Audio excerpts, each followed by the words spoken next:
This is just a quick little disclaimer before the video gets all cool and cinematic and whatnot. I would just like to re-emphasize that these are just my opinions. These are not fact. If you have any other opinions, that's bloody fantastic. I'd love it even more if you shared your opinions down in the comments because I like seeing other people's perspectives. And who knows, you might even convince me of your different opinions. So you should share your opinions down in the comments because I like to read them. Alright, thanks for watching, and on with the show.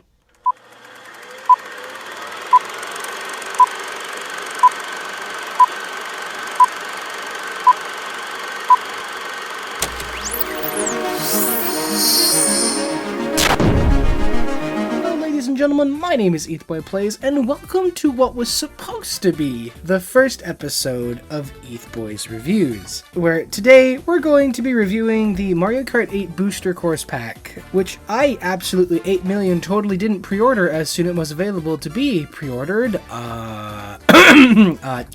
Anyways, what we're going to do is we're going to go through the two cups track by track, and I'll review each track individually, talk about what I like, just maybe some things that could be improved upon, and then I will do my thoughts overall with the cup in general, as well as a ranking at the end, ranking where I'd rank all the tracks. So without further ado, let's dive straight in. Up first, we have the Golden Dash Cup, and the first track in the Golden Dash Cup is Paris Promenade.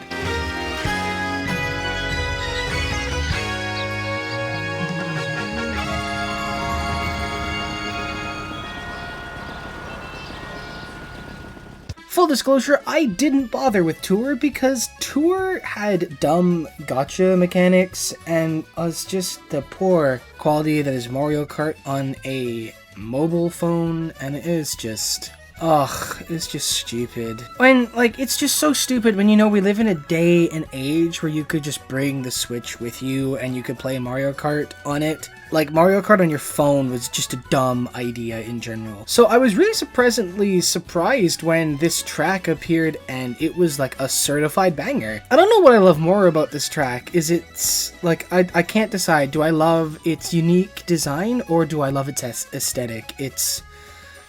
ugh.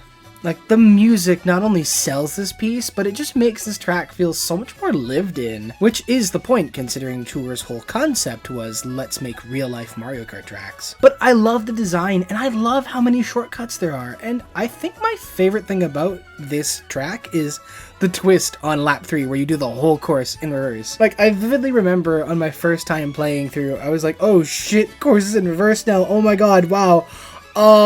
Panic. Not to mention the fact that being in the reverse changes the gameplay completely, because if you were in first, like I was, and you have a massive lead on the competition, like I did, all of a sudden, you're now driving straight into oncoming traffic, which creates chaos, and that is always what Mario Kart has been about, and I love it so much. Definitely a very strong starting point for the cup overall, and I think the only negative thing about this track is that I can't experience it for the first time again. I don't really have anything negative to say about this track. It's a solid, well put together track, and an absolute banger to open the cup with.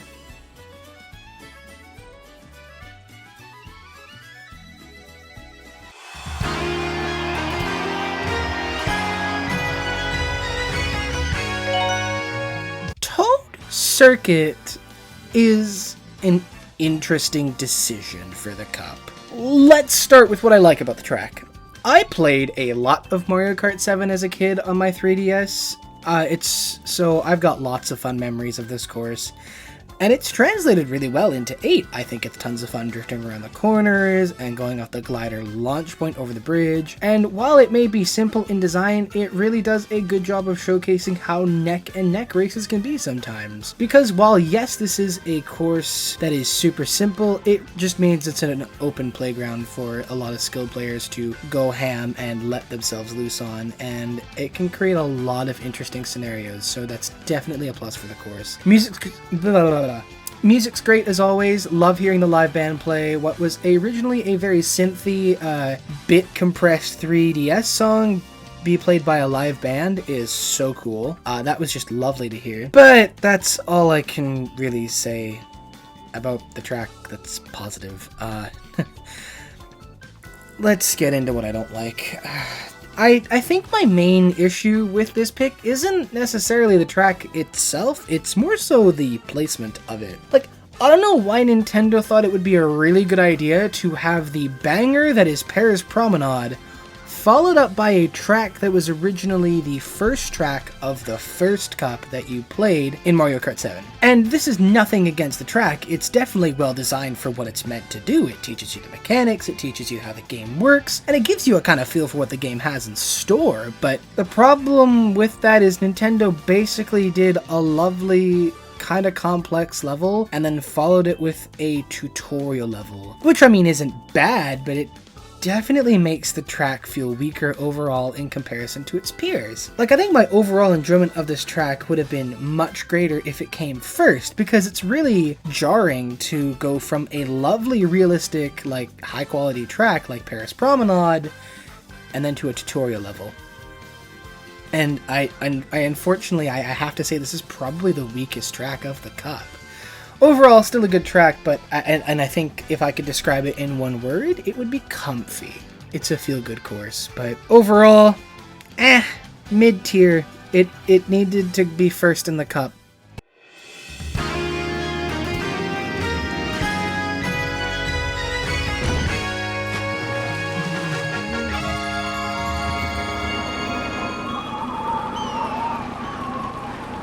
Choco Mountain. See, this is where things get interesting because this is the first Legacy track that I have no prior experience to. I have to say, I love it.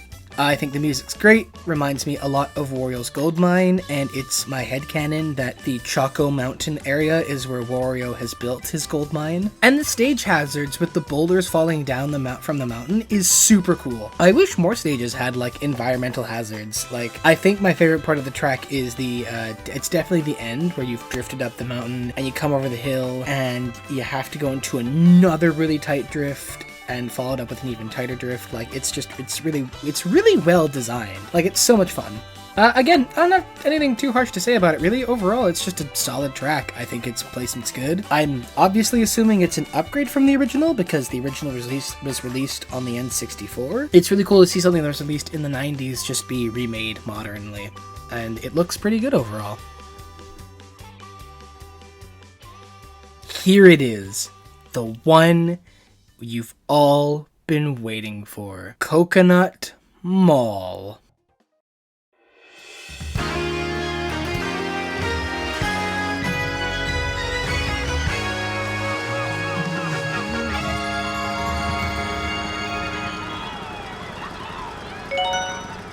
Coconut Mall needs no introduction.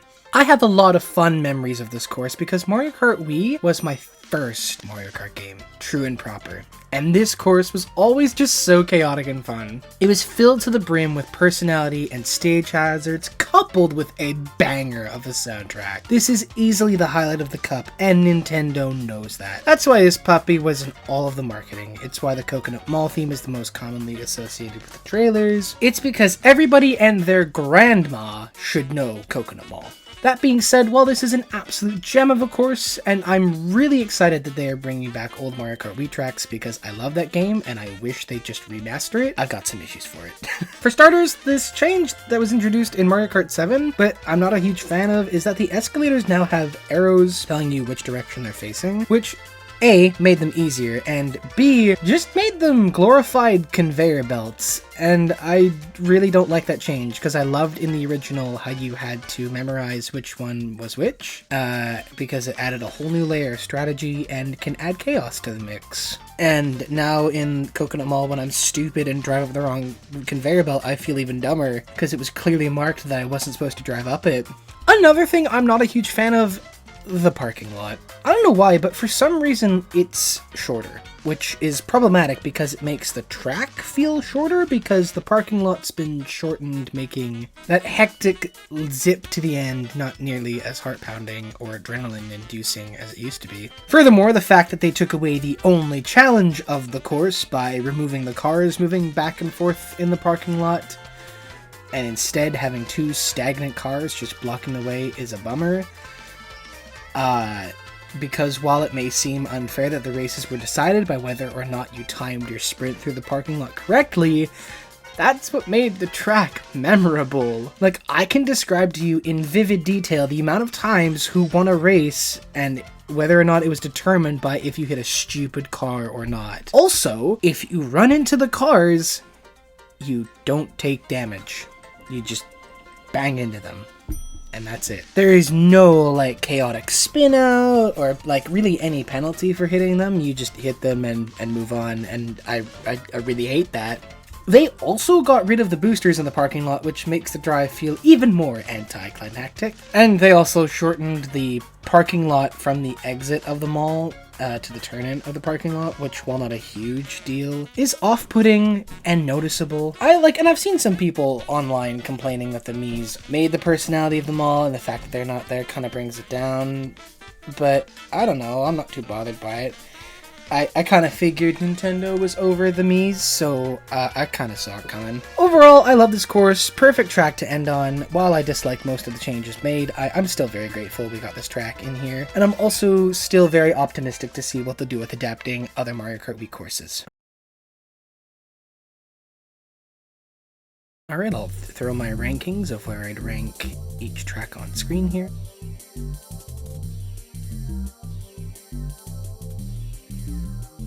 Up next is the Lucky Cat Cup, and its starting track is Tokyo Blur.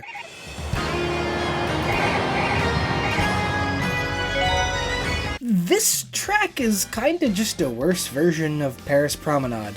I mean, like, I'll give credit where credit is due. The little Easter eggs with how it's Mario's version of Tokyo are cute. And the fact that the course alters itself each lap is really cool. I really like that concept, and I wish more tracks would take advantage of that, a la Sonic and Sega All-Stars Racing Transform. And when you, that's just a cool concept, and I wish more racing games did that with that. But back to Tokyo Blur. When looking at this course on its own, like, it's fine. It's an acceptable Mario Kart course. But the fact that it's not on its, in its own standalone course and it's being released next to 7 others absolutely brings its rating down for me. I really enjoy its final lap though. I think the final lap is the best in the course. I don't have much to say really. It's just kind of average would be the best way to put it. I don't lean too strongly either way with I hate it or love it. It's just kind of mid.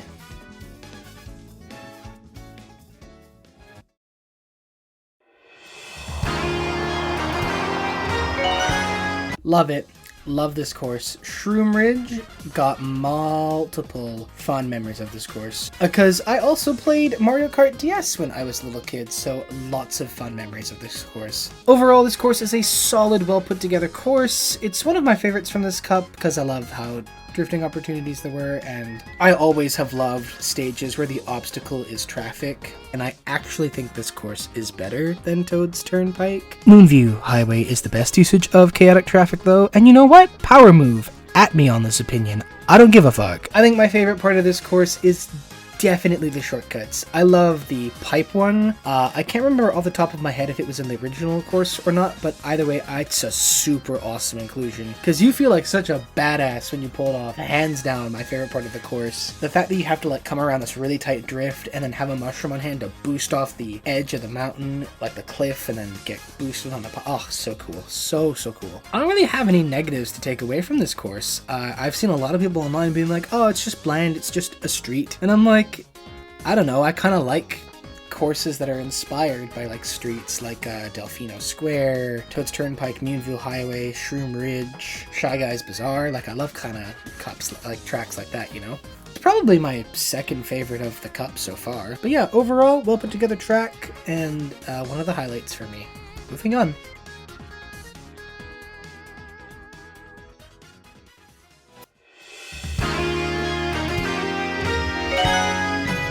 Oh boy, Sky Garden is, well, it's not a bad course, given the source material was top down, and Super Mario Kart was on a handheld, I gotta give it credit where credit's due. It looks like they had fun, and it looks like they were creative in translating this to this.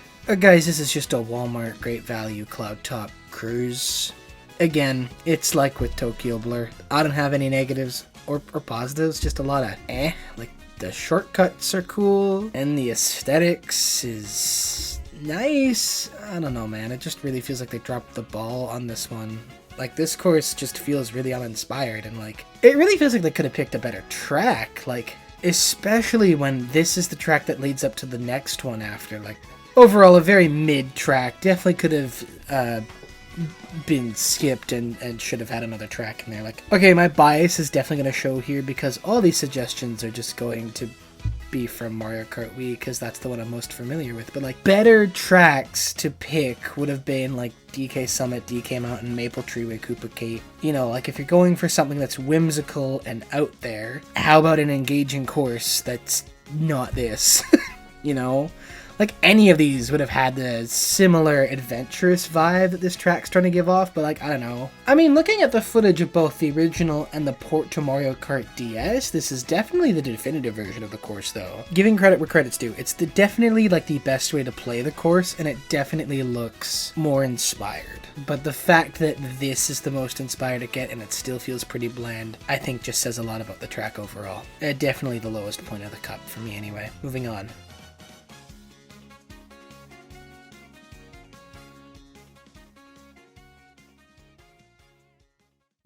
Oh my god. Like, where do I even begin with how good this track is? Like, the best way to describe why this track is amazing is because it took a look at one of my all-time favorite video game characters, Sonic the Hedgehog, and the Nintendo, like, track developers were like, damn! That's a really cool branching pathway system where the top is always faster than the bottom, and lots of branching pathways to make the levels feel explorable and fun. Why don't we do that, but Mario Kart? Like, oh my god, this track is just so well designed. Like, you can tell where, like, this is where the developers put a lot of their time and care because of how solid the level design is. The amount of shortcuts you can take and the benefits they have are insane. Like, you've got cool details like bananas blocking the road turning into Shy Guys that are ninjas, or Shy Guys on leaf kites dressed as ninjas trying to impede your progress, or the fact that you have a racetrack split into 3 levels with multiple ways to access the different levels during the race, with no path really being faster than the other, but each path having its own benefit and drawback. Like, for example, let's take a look at the bottom path. The benefits to this are you're less likely to fall off at the start. If you drift and get a mini turbo, you can break through these piranha plant cutouts to feel like a badass. You run less risk of falling off towards the end, and you have ample time to see things coming at you. But then you have things like the top half, where it really incentivizes that whole risk versus reward mechanic that well-designed Sonic levels also take advantage of. Where it's like, yes, it's risky to take the top half because you're more likely to fall off, and you have to be more precise with your movements, and if you fall off, you could get set back even farther, which loses precious time and placement. But if you're willing to take that risk, you get to be a badass by taking cool shortcuts. And you get to take advantage of the roofs having little ramps to trick off, building your speed. You also have a little gliding section that puts you on the top route at the start of your next lap. It's intricate level design that is absolutely, like, just makes or breaks a track in Mario Kart. And Ninja Hideaway is an excellent example of how a well-designed Mario Kart track should be.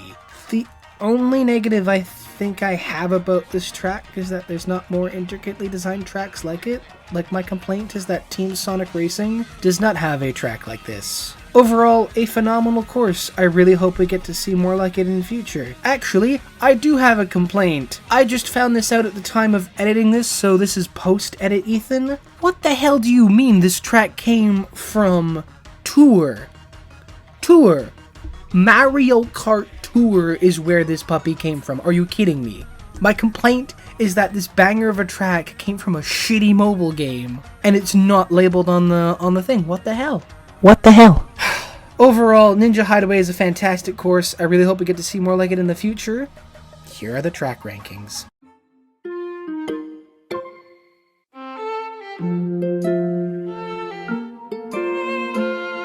And here are the rankings overall.